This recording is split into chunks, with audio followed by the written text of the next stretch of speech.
ahead. All right. All right, so I am Carmelina Piedra, as Vanya just mentioned. I'm a professional certified career coach and facilitator. I have 25 years of experience in research, strategy, and design. And I got into UX roughly, the early 2000s when I was doing a lot of usability testing for folks and companies because they were developing websites and not asking users what they thought of it. And so I did a lot of that very, very early on in my career. And that kind of catapulted me into getting my master's degree at ID, which is the Institute of Design. And since then, I've been doing research and strategy and design. I've been a director of user experience for many years in my career. And I got certified as a career coach during the pandemic. So glad to be helping people, build up their skills and also find new roles. So thank you so much for having me. The first items that I would really like to tackle is biggest problem areas with a job search. And there's 4 things that I want to share. The first is just an overall negative mindset. I have so many clients that have been at this for a while. They've been laid off. They've been seeking for a while. And so that negative mindset can really get in the way of our progress. Also, there's people that are masters of everything. Sometimes you hear people saying, I can do UX, UI, I can be a researcher. And that really doesn't help in a job search. I actually recommend that you nail down what your niche is based on your strengths and weaknesses. And that will help you so much further. And we'll talk a little bit more about that in the presentation. A lot of people think it's their resume, right? So it must be my resume. I'm not getting any interviews. And actually, you'll find it isn't as important as everyone thinks in regards to applying. It is a lot more important when you're networking, though. And the last and final note here is that you're not networking enough. And I have strategies that will help, and we'll talk a little bit more about strategies for networking that will really help. All right, so the 10 job seeking strategies that work, there's 10 here in front. I'm going to cover all of these very, very quickly. So we don't have a ton of time today, but I'm going to give you a lot of really good information. And really, it's all about putting the puzzle pieces together to make everything fit seamlessly. A lot of people think it's just my resume, it's just my LinkedIn, it's just my portfolio. And really what it is it's these 10 things that really, really matter. And by getting help in these areas, it's going to really help you put those puzzle pieces together. And that's what's going to help you be a lot more successful. So your mindset is number 1. Having a positive mindset. A lot of times in interviews, people ask you questions about how you handled certain situations. What they're trying to figure out is whether or not you have that positive mindset.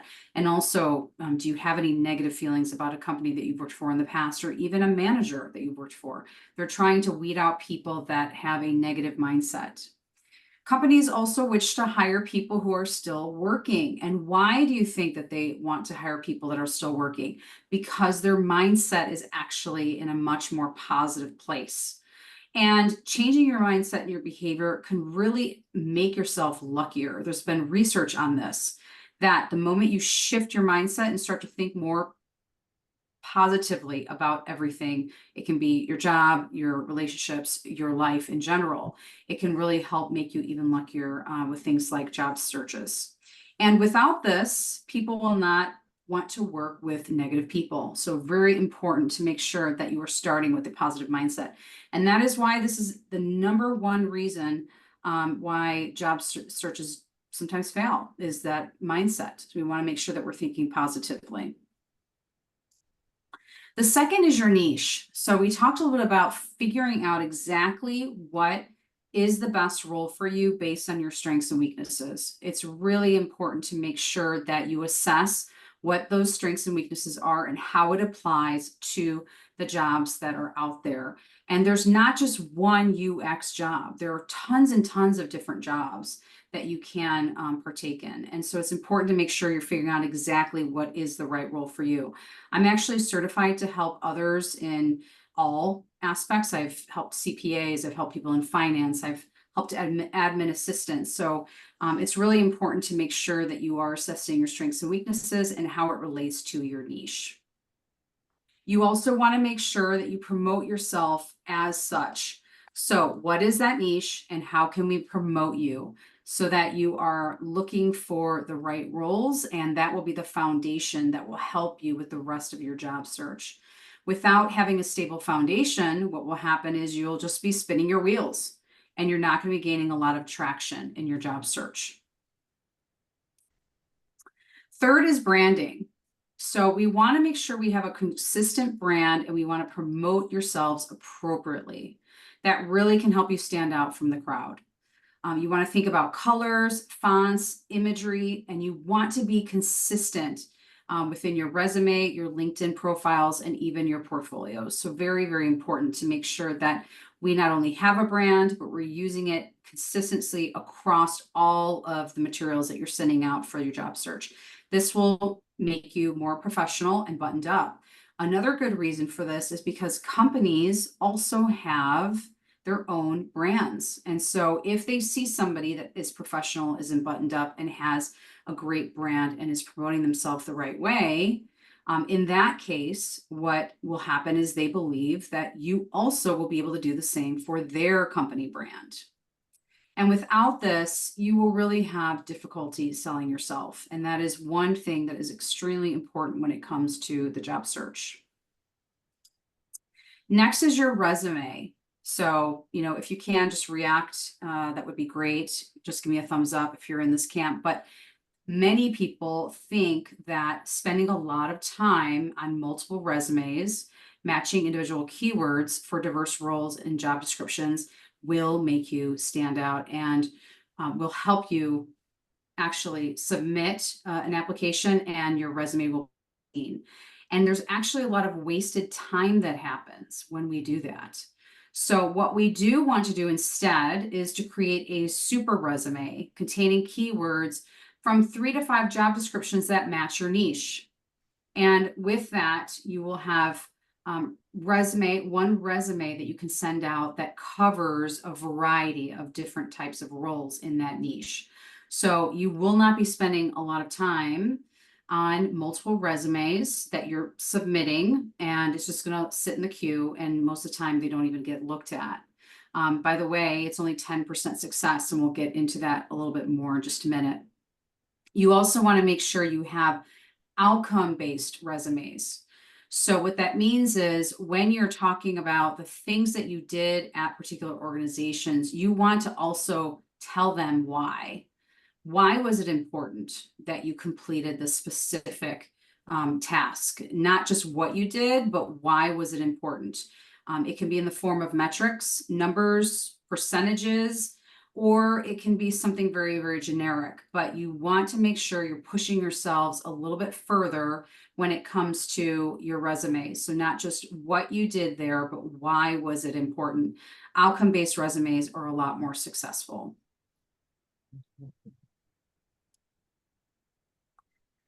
All right, so LinkedIn.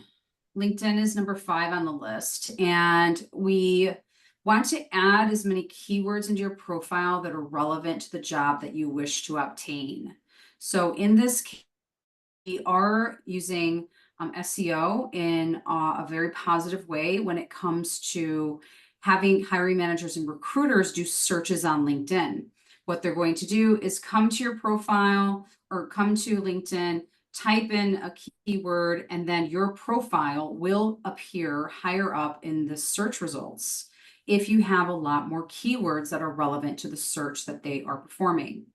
So you want to make sure that you have a lot of keywords in your profile, and you can do that in a lot of different areas. You can do that in your summary statement. You can do that in the about section.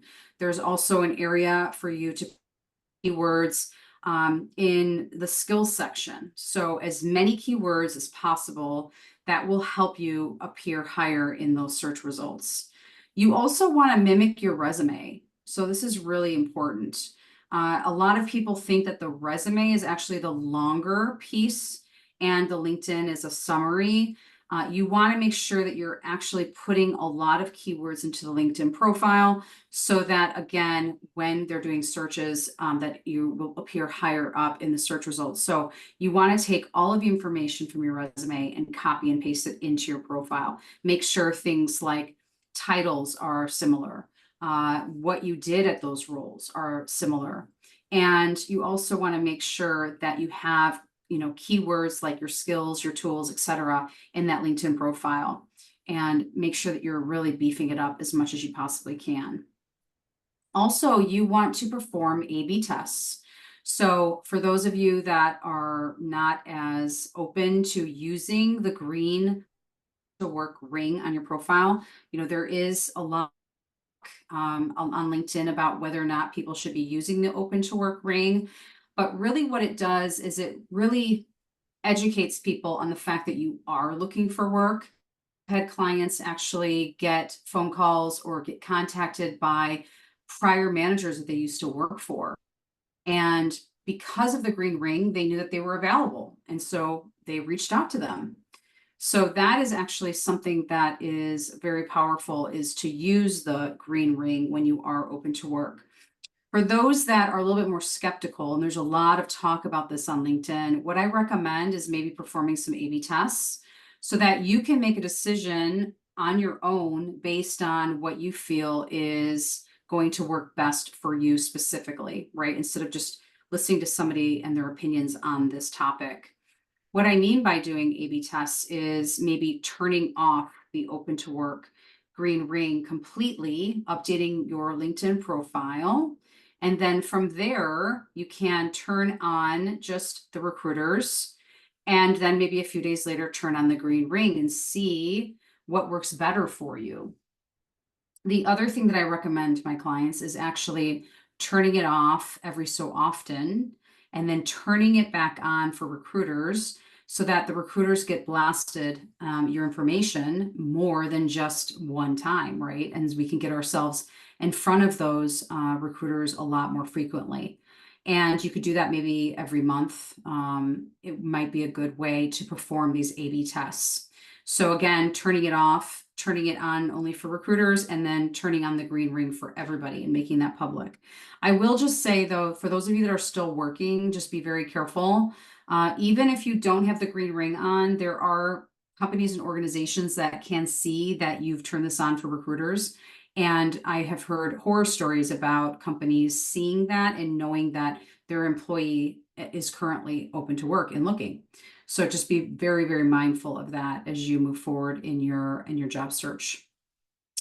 And without LinkedIn, you're, wasting time by having multiple resumes matching keywords to diverse roles and job descriptions. And in the same way for LinkedIn, you're also spending time with a LinkedIn profile that will never be seen, right? Because the resume and the LinkedIn profile really, really should match.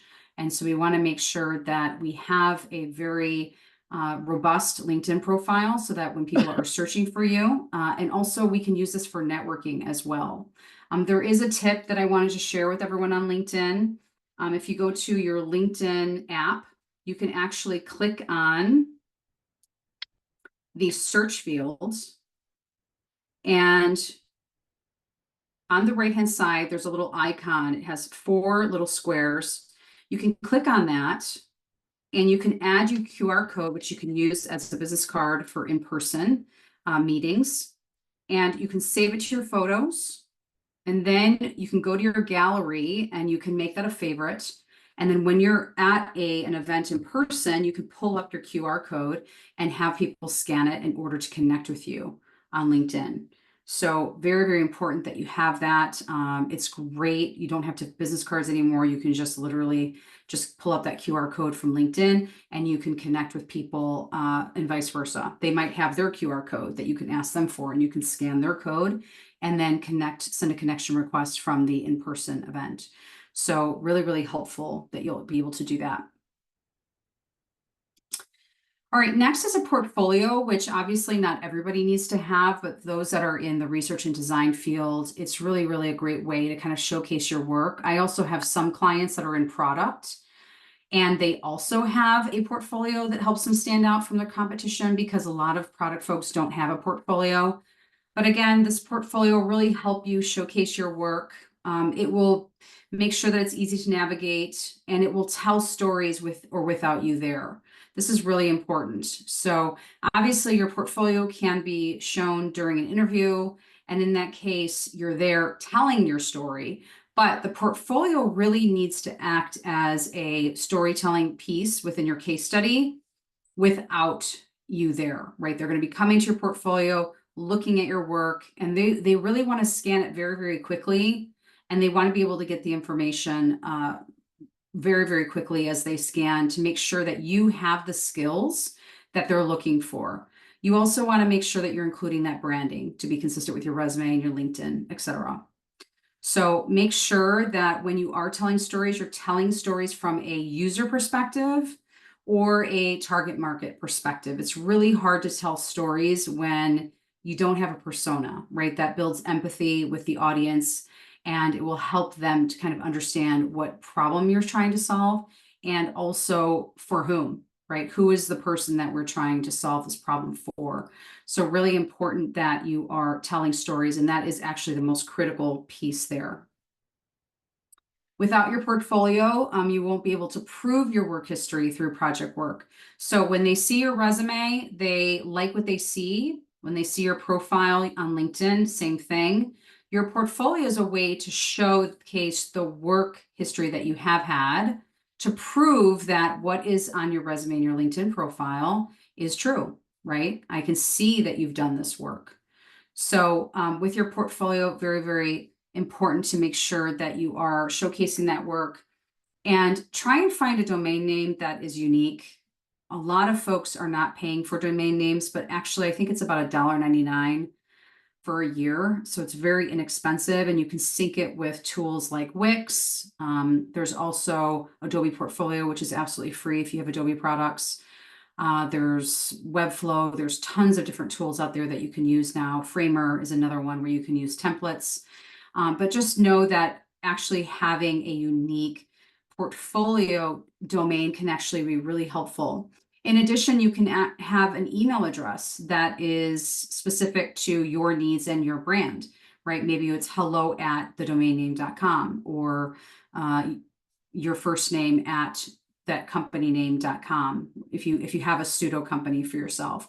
So there's lots of really good ideas on how you could use the domain name, but I think having an email is probably about $1.99 or $2 a month for the whole year. So that also can make you look very professional and buttoned up. Next is applying and networking, and I'm going to spend a little bit more time here because I think it's really important to understand the differences between applying, which is the traditional way. Most people submit 200 job applications, have absolutely no luck. You see these posts on LinkedIn all the time. I have been applying like crazy and nothing is happening. And the reason why that doesn't help is because one, there is an ATS system. And that actually can be something that we can spend time trying to beat the bot and making sure that our resume has keywords and we can submit it and it passes ATS. But the point is that a lot of these resumes just sit in a queue that is not always reviewed. And it is only 10 to 15% success. So many times, even if we spend the time to make sure that that resume is going to pass the ATS system, it isn't going to help us in the end. It really isn't. And the application process is very reactive. And what that means is that there is a job opening, I'm going to apply, and I hope that they will get back to me. I do have some clients that do get jobs through the application process, and there's definitely some strategies that can help there. One is to write a cover letter. And we'll get a little bit more into detail on cover letters, but this can actually be really important to help you stand out in the application process if those resumes are being viewed. However, networking is a lot more important. It's 70 to 80% success. And in this, it's really important to understand that hiring managers really do want to hire people with common interests. They also want to hire people that are coming in as referrals. And they also want to hire internal candidates. So if they have 5 referrals or maybe 4 referrals and an internal candidate, the chances of you your resume being seen in that queue is very, very slim because we're just going to go with those 5 candidates, right? Also, it is a proactive job search. And what that means is that we are trying to build relationships with people and network, which, by the way, will help you throughout your entire career, not just today. And this proactive job search is all about finding those common interests with folks. I also have a networking video on my website. If you're interested, it will give you lots of great scripts that you can use and lots of great strategies on how to network efficiently.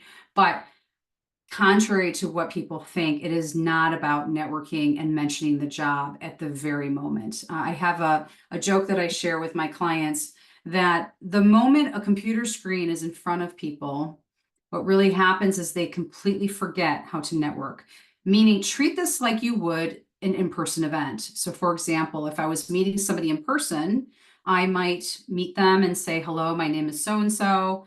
And I'm not going to say, do you have a job opening at your current company? That's not the first thing that I'm going to say. I'm going to try and build a relationship with them and figure out what are common interests, right? But for some reason, when people are in front of a computer screen and they're networking via LinkedIn, they completely forget how to network. So treat this as you would if you met somebody in person. And by the way, there are lots of untapped jobs that, in fact, I think up to 70% of jobs aren't even posted. So when we're thinking about jobs and job seeking, the 10 to 15% success in applying is a very reactive approach. That means that a lot of times they already have people lined up for those roles, whether it's an internal candidate or referrals. But it's the being proactive and getting into that untapped job market where they might open up a job for you. I have clients that have had that happen where they built such a strong connection with folks that they actually open up a role for that specific person. And without applying and networking, in this case, without networking, you might submit 200 plus job applications, and it's really not a very good use of our time. So when you think about the percentages here, 70 to 80% success in networking versus 10 to 15% success in applying, we really should be spending a lot more time networking. And I actually recommend about 30 minutes to an hour a day of networking. And be careful. Remember, the first goal of networking is to build relationships. The second is the job. So most people fail because they're mentioning the job too soon. Okay, so if you need help with scripts, etc., please do let me know, or there's a video on my website that can definitely help with that. The next is actually interviewing. And many people have challenges with interviews. One, I can't actually get an interview. That's a definite problem. Two, I get interviews and I'm not passing them. And three, there's multiple rounds of interviews. So I might pass the first one, which is actually pretty simple with HR, for example. But then when I get in front of the hiring manager, I really struggle. So there's a lot of dynamics here that's going on with interviewing that can be a challenge. And I actually role play with a lot of my clients. And that is the best way to kind of teach them how to network. I'm sorry, how to interview appropriately and how to answer questions in the way. Each interview really has its own unique goal. So the first round with HR usually is trying to figure out how much money and salary you might need. The second is with the hiring manager, so a little bit more technical. And then the third round, you might actually be presenting some of your work, or it might be a panel discussion. So just understand that there's multiple rounds of interviews. Each interview has a different goal, and make sure that you're practicing and preparing in the right way. So when it comes to preparing and practicing for those interviews, there are tools that you can use. There are, AI tools now that you can use to practice, but also you can find somebody that is also in the same boat as you. I actually pair up people in my practice. I have group sessions and I have them practice with each other and also with me. So practicing, practicing, practicing, that will make perfection. Also confidence. Again, we mentioned this a little bit earlier, but we want to make sure that you're very positive and that you're confident. If, for example, you are a little bit more hesitant in a specific answer, you could tell them that you would like to learn more about that, and that's fine. But we want to basically showcase the fact that you are open to learning and you are very confident in your abilities in a specific, etc. In fact, many people are hiring for soft skills, not necessarily hard skills. So I can always teach you a tool, but I might not be able to teach you how to be collaborative. Okay, does that make sense for everyone? This is really important to understand, is that sometimes those soft skills are actually more important than those hard skills.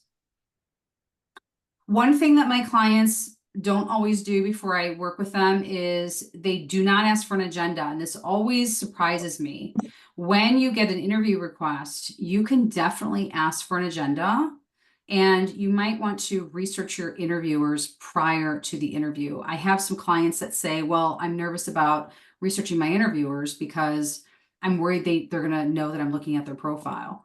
And it's actually quite the opposite, right? You want to make sure you research those interviews. What position are they in? What kinds of things are going to be important for them to understand? And make sure you ask for an agenda with times, right? Do I have 30 minutes of Q&A and it's just gonna be questions, or do they want me to present something, right? So very important that you make sure that you ask for that agenda and research the company and those interviewers prior to that interview. You also want to make sure that you understand the company mission and you are aligned to that company mission. And I tell clients all the time that we have to figure out a way to be excited about this company mission. Most companies want to hire people that have some sort of personal interest in the company mission because they will stay at that company longer. So really important to make sure that you are looking at the about section, checking out the company mission, and making sure that you are um, letting them know why you're so interested in that particular company and that particular role. You also want to make sure that you are dressed to impress. I've had clients that have asked for feedback, and one of the feedback that came in was you were wearing a t-shirt during an interview.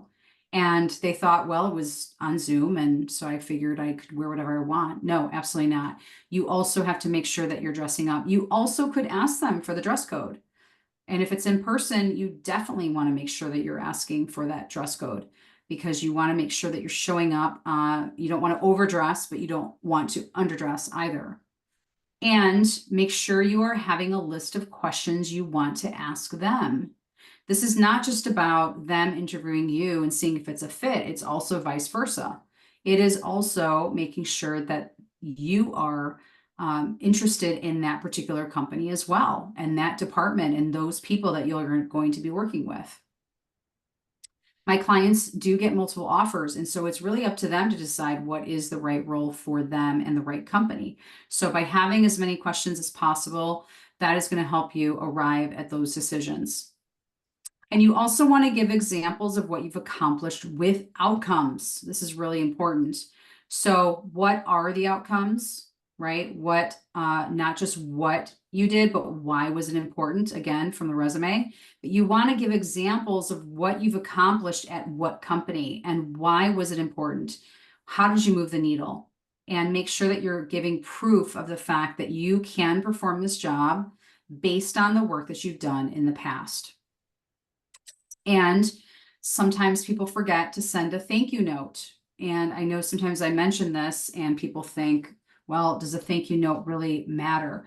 Absolutely, because if there's two people that are in line for that job and only one person sends a thank you note, guess what? I'm actually going to be hiring that person. I'm not going to be hiring the person that didn't send the thank you note. So it is very important to make sure that you're sending that as soon as possible after the interview. And without interviewing, obviously you will not receive offers. So in my case, when I talk about, and I talk to clients about the challenges that they're encountering, resume, LinkedIn, and networking is going to help you get more interest. And then obviously interview prep is going to help you move further along in the interview process and get more offers. So it's, again, putting the pieces of the puzzle together to make sure that you are as successful as possible. Next is cover letters. So we mentioned this a little bit before, but I wanted to get a little bit more into detail on the cover letter. So if you are applying, I have had clients that have gotten jobs solely from the cover letter. For example, let's say you want to move and it's really important to you for you to get back home and work in this particular company that you know a lot about.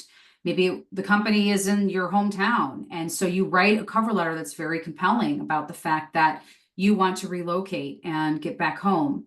And you love everything about this company mission. And these are all of the great things that I've done.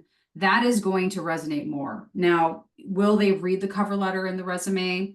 Sometimes they do, right? And if you apply on the company website, it actually might be seen more so than an easy apply on LinkedIn, as an example. So cover letters, as a reminder, should be really short. They really should be interactive in nature. And what that means is maybe do a video and put the link to the video in the cover letter. You can also include the company mission and why that's important to you. Mention and highlight your experience and those accomplishments that are relevant to the role that you want, and make sure that it's very scannable. Again, they're not going to be spending a lot of time on this. It doesn't have to be a long, drawn out cover letter. It can have bullets and be very, very short. And without this, you will really not stand out from your competitors, and they may or may not call you for an interview. So cover letters can actually really help in the application process. And lastly is negotiation skills. So first and foremost, please be careful of scams. They are out there. I've had many clients that have been impacted by scams. Thousands of dollars have been, have gone down the drain because they thought that it was a real thing. And I've even seen them myself thinking that they look very legitimate, but they're not. So be very careful. Do not download anything to your computer. Interviews over chat is not a real thing. There are some interviews that are over bots now. So that first round can sometimes be with a bot, and they're asking you to answer questions, and then you may or may not move forward. So that is a real thing, and that's actually becoming a lot more popular, where they're trying to monitor your body language and the answers to the questions that you have in order to move forward. But there are some scams where they're asking you to download certain things to your computer or even have a chat interview. Sometimes you'll get an offer very quickly. That's also another red flag. So do not give people any of your personal information, social security numbers, or anything like that very early on. You can also call the company. Let's say you have an interview, you can call the company and say, I'd like to speak with so-and-so, or make sure that the person matches the actual profile on LinkedIn. There's a lot of things that you can do to try and protect yourself. There have been companies that see that this is a scam, and they'll actually on the careers page say, be careful, there's a scam going on. This is not us. And so make sure that you're doing your research there and be very, very careful. You also want to make sure that you express excitement about the offer that you received. If you have multiple offers coming in, which my clients do have that, just be careful that you're not mentioning that there's other offers on the table, because what will happen there is they might go to person number 2, right? You might be person number 1, but because they know that you're getting multiple offers and you might pull back on their offer, they might go to person number 2. So keep that information to yourself. And there's ways to negotiate that I can help you with too if you need additional assistance. But make sure that you're expressing interest about this specific offer and about starting. And you can also negotiate on many aspects of the overall package. So it's not just the base salary that's going to be important. And many people are so convinced that the base is the only thing that you can negotiate on, and that is absolutely not true. There are so many other things that you can negotiate on. So make sure that you're negotiating on all aspects of that overall package, or what we call the overall comp. And without this, you'll miss out on thousands of dollars. I have had people that have been for so long that they accept right away. And usually people are expecting you to negotiate, and it's just a missed out opportunity on thousands of dollars. So they are expecting you to negotiate, and that's usually why they come down sometimes when it comes to the actual offer, because they know that you're going to come back and counter. So please take the time, and you can ask for 24 hours to think about it. You can say, I would like to think about this with my spouse or partner, and can I have 24 hours before getting back to you? And then you can, get some thought and think about that. Get some help if you need to, because it really could equate to thousands of extra dollars. And lastly, remember, once you get an offer, to give back to others. So people help you in your job search. How can you help others? And Vanya, that's why I'm so excited to be here today, to see you helping others as well, because that's what it's all about, right? Giving back to others. When you have been helped, try to help others in their job search as well. So Vanya, with that, I am done with my presentation, but would be happy to answer any questions that anyone has. Yeah, thank you so much, Carmen. And I think that was a great refresh for me as well. And I think that was incredible. So, yeah, we have 15 minutes, more than 15 minutes actually. So, yeah, we have the forum open for any questions you guys have. Feel free to raise it. I think we have Ali has raised. Yeah, Ali, go ahead. Hey there. I just had a question. So I Sure.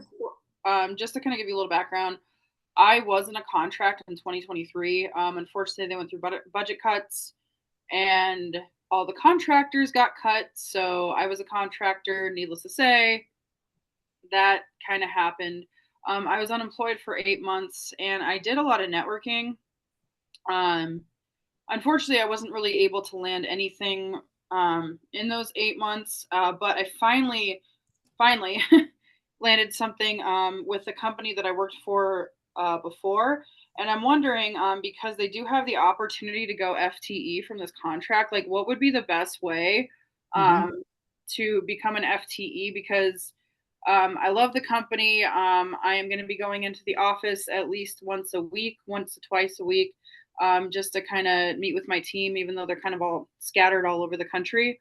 What would you say would be the best way to do that? Because, like I said, I really would like to become an FTE with this company. Yeah, so first and foremost, I'm sorry to hear about the layoff. And for those of you that have been impacted by layoff, I do have a free job seeking cohort that you can join, and I would be more than happy to invite you to join us there. It will give you a lot more information about some of the strategies that we already went over and through. So please do reach out to me, connect with me on LinkedIn, and I'd be happy to get you included in on those, the free job seeking cohort. To answer your question, Allie, when you are a contractor, there's a couple of things to think about. One is you're usually a contractor through a third party recruiter. Is that accurate? Correct. I'm going through a third party recruiter right now. Yeah. I was actually referred to them by my now boss because I worked with her Mhm. previously. So that's how I was able to get in. Yeah, so when you are working with a third party recruiter, there's a couple of things to think about. One is the recruiter doesn't really want you to get a full-time job. Why? Because they take a percentage of your pay. Okay, Right. so when you are working with a recruiter, there is usually some language in your contract that you need to understand, because it might be 6 months or a year until the company can, without any penalties.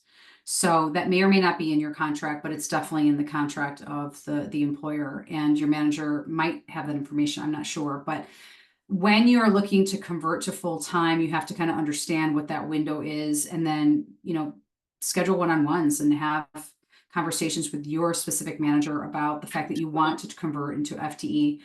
They are actually going to have to ask for a head count for you. So that is usually done, very early in the year. A lot of people kind of wait and ask, but it usually is a specific time of year where they need to ask for a head count to get you converted. It also comes out of a totally different budget. So there's a part-time budget or contract budget, and then there's a full-time budget. And so many times you have to be given a head count to convert. It's not like they can just do that very easily. So they have to be having those conversations with leadership. And so by being very open with your manager and the employer that you're interested in that, that is the way to kind of pursue those conversations. I mean, there's obviously strategies that you can use. I'd be happy to help you with those if needed, just let me know. But the recruiter is not the person that is going to advocate for you to get a full-time role. That third-party recruiter. Right. Okay. Okay. Right, because they get a cut of everything. And what I've seen, and I'm not trying to, prolong my question here, but what I've seen is it's been written into the contract where if you do get hired after a certain amount of time, they just pay like a percentage, like a finder's fee, if you will. Is that something that you've encountered? It depends on that window. You need to figure out what that window is in order just to see. Sometimes there's no window at all after you've been there for a while. Okay. Yeah, absolutely. Hopefully that answers your question. Oh no, 100%. Thank you again. Thank you. All right. Any more questions? I think we have Anubhav. Yeah, go ahead. Hi, Carmelina. Thanks. Hi. I know one of them you said, negotiate on all the facets of your offer. A while ago, I had a role and I negotiated on all the facets, and in that negotiation process, they ended up resigning my offer. So I guess my question is, how do you have any tips on how to know or navigate what is the right amount of negotiating to do when you're not over or under negotiating? Yeah, I think, and I'm sorry to hear that happened. It does happen, but it's a very small percent. I would say that the first thing to be careful of is that base number. So usually in the first round, they ask you what you would like. And that number, just make sure you're like writing down what that number is, because if you go over like 50, 60, $70,000, they're going to be like, what's going on, right? We just talked with this person. They said they wanted this number. Now they're going up 70,000. So it's really important to make sure that you are writing down what you requested, because you'll have, if you're doing it right, you're going to have a lot of interviews, and you want to make sure you remember what company X versus company Y. So the other thing is to make sure that you're not, going too far above what you originally asked for. And I don't know if that's necessarily the case of what happened. The other thing is you can negotiate in stages instead of asking for too much at first. So you can go slowly, right? There's some back and forth there that happens, but you're not like saying, I want X, Y, and Z, all of these 10 things. Otherwise, I might not accept. And they could say, this is too much. We're never going to match all of these 10 things. So we're going to pull the offer. Okay, so sometimes by doing it slowly and having some back and forth, that will help. So just be careful with that as well during that negotiation process. Cool. Thanks so much. You're welcome. Anybody else? Looks like we have a couple hands up still. Yeah. Sue and Yeah, Bo. hi. Uh-huh. Yes. Hi there. How are you guys doing? I just have one question. So if you are scheduled for a interview with the hiring manager for portfolio or past work presentation, so I would just like to know what would be the best way to go about it. So when they say portfolio, do we have to like go through all the work samples that we have published in the portfolio? Or, I would just like to know what would be the best way to go about it. Yeah, so first and foremost is to figure out how much time you have, right? Ask for an agenda. Okay. If they say you have 10 minutes to share a case study or case studies, you're not going to do a very good job of presenting multiple case studies in 10 minutes. If they say you have an hour, well, that's a very different story. So first and foremost, ask for the agenda, ask how much time is associated with those particular presentations. Sometimes with one person, they have 30 minutes to ask questions and 30 minutes to present. And so that's why you really want to ask for that agenda, because you might have a lot more time than you think, or a lot less time than you think. So that is something that I would definitely figure out at the very beginning. The second is to maybe create something custom for them. So what I think goes a very long way, I've been a hiring manager for many years of my career, is when somebody's taken the time to customize their presentation to my needs. So it's not just pulling up your portfolio and going through a few case studies. The other thing that's really important is how is the work related to the job that you want? So what is it that they're looking for in their candidate? And you need to make sure you're showing them that. That's another thing that's critical. Okay. Yeah, that's a great advice. Thank you. You're welcome, Sue. Thank you. We have one question, Carmelina, in the Yeah. group chat. Sure. So Dinara asks, can you give a specific example of networking that led to a job? It sounds hard to make a real connection with someone where there are ulterior motives involved. How do you ask for referrals or anything at all from an acquaintance? Thank you so much for the helpful information. Yeah. Yeah, so my pleasure. So I would say there is a strategy that is, it's really actually not very hard once you learn the strategy. So again, I have a video on my website. You can take a look at it. There's a lot of different ways that you can build relationships with people. And I think a lot of people are afraid of these ulterior motives, but the point is if you send out 100 connection requests and you get 10 people that are helpful, that's still 10 opportunities. That's 90 people that haven't responded, but it doesn't matter because now you have 10 more people that you didn't have yesterday that you're talking to that are all working, and some of them are helpful. The other thing is to build relationships with people, learn from them and their journeys. Do not mention the job right away. This is what most people do incorrectly, is they're focused on the job, and that doesn't feel good on the other end. I don't necessarily want to help people that are selfishly looking for help.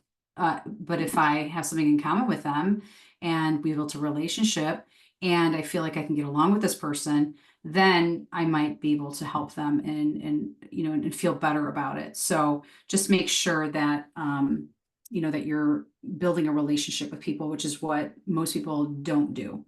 Remember, treat this like an in-person on the computer. That's the best advice that I can give to you. Hopefully that helps.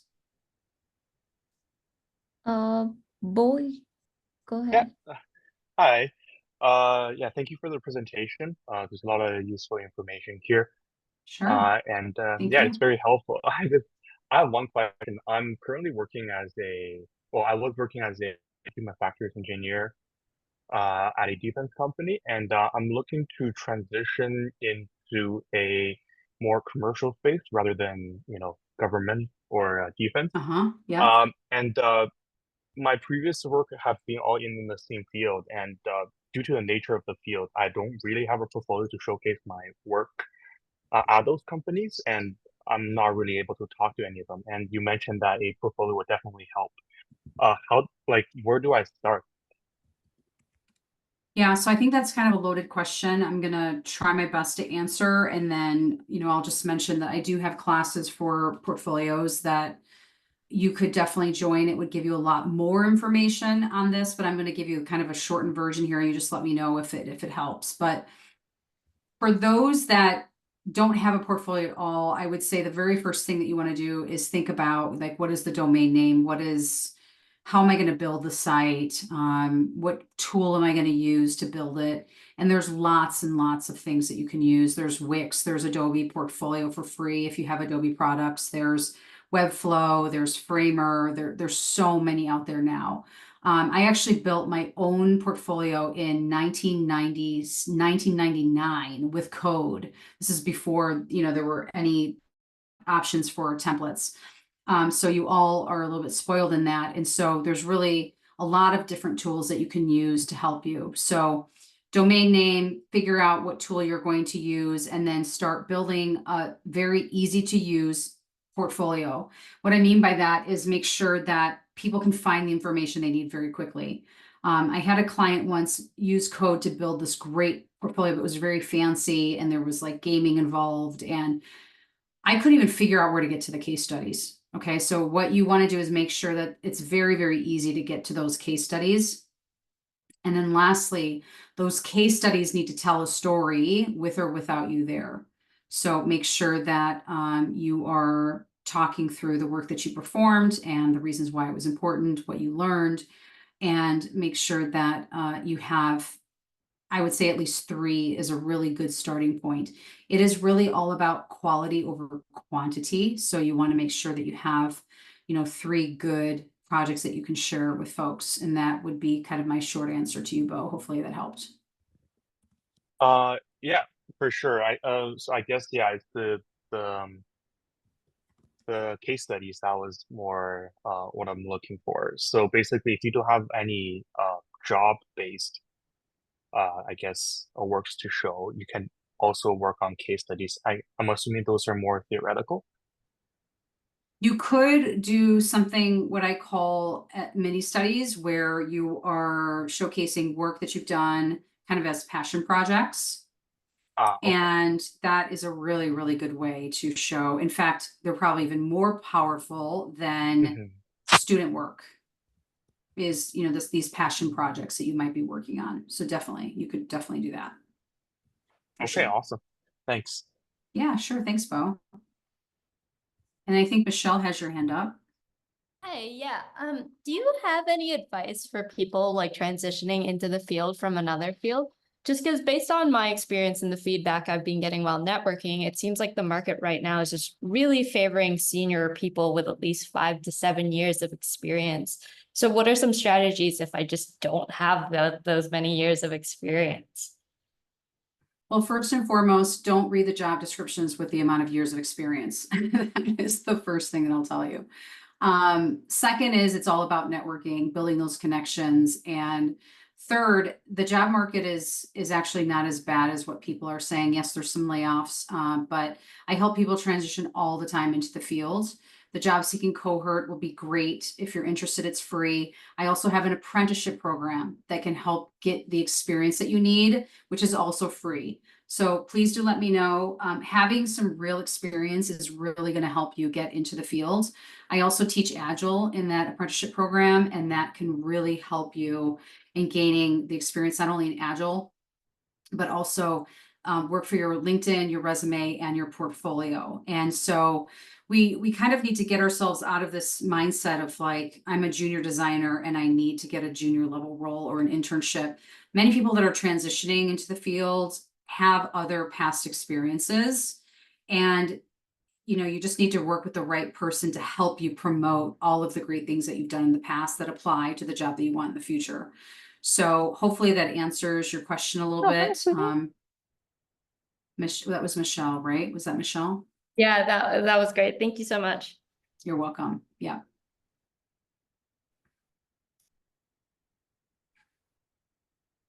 Do we have any questions?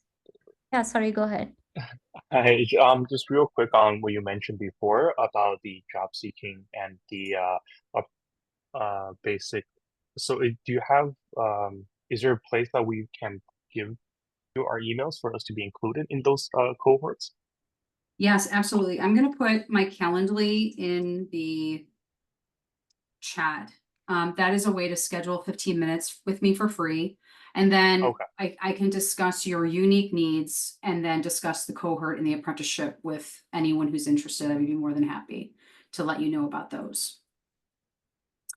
There's also information on my website as well that I'll share if you want to get a sneak peek. But I would recommend scheduling a call because many of you have different unique needs and goals. And so it would be helpful to have that call to understand what those things are before we get to work.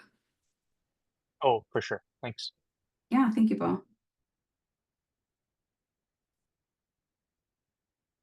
Other questions?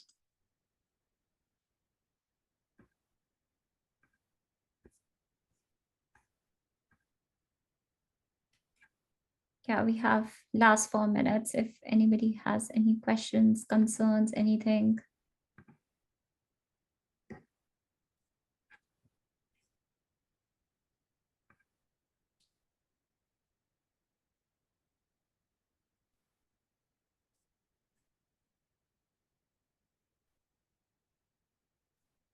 Awesome. Well, Vanya, I have to say, I was just so happy that you reached out. Thank you so much. I mean, look at this group that you've pulled together, and you should be so proud of you. And I know that you're giving back, and that's the whole motivation for the work that I do, is to help others. So thank you so much for passing it on, Vanya. Yeah, definitely. Thank you so much for joining. And yeah, I think this was just incredible. And I'm sure I hope everybody found this session as inspiring and valuable as much as I did.